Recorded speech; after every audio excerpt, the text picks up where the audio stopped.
ഇനി ഓരോ നിമിഷവും ധാരാളം പ്രശ്നങ്ങൾ.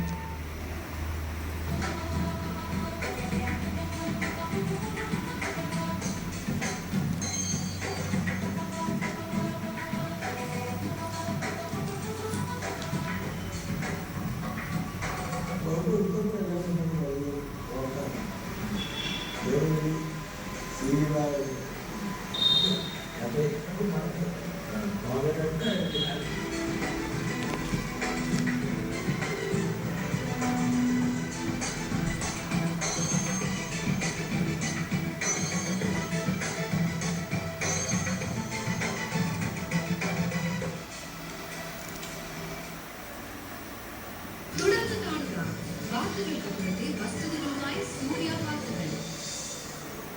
വ്യാജ എഗ്രിമെന്റ് തയ്യാറാക്കിയവർക്കെതിരെ ക്രിമിനൽ നടപടികളുമായി മുന്നോട്ടു പോകുമെന്ന് മുഖ്യമന്ത്രി ഉറപ്പു നൽകിയിട്ടും എക്സൈസ് വകുപ്പ് നടപടിയെടുക്കാതെ സംഭവം ഒതുക്കി തീർക്കുകയാണെന്ന് ശ്രീകുമാർ തിരുവനന്തപുരത്ത് വാർത്താസമ്മേളനത്തിൽ കുറ്റപ്പെടുത്തി.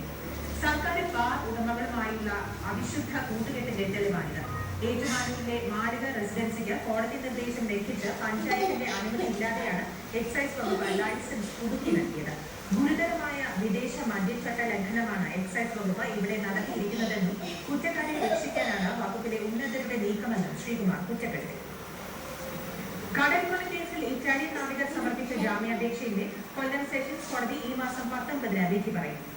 ഇവർ സമർപ്പിച്ച ജാമ്യാപേക്ഷയിന്മേൽ വാദം കേട്ട കോടതി വിധി പറയുവാനായി 19-ലേക്ക് മാറ്റിവെച്ചു.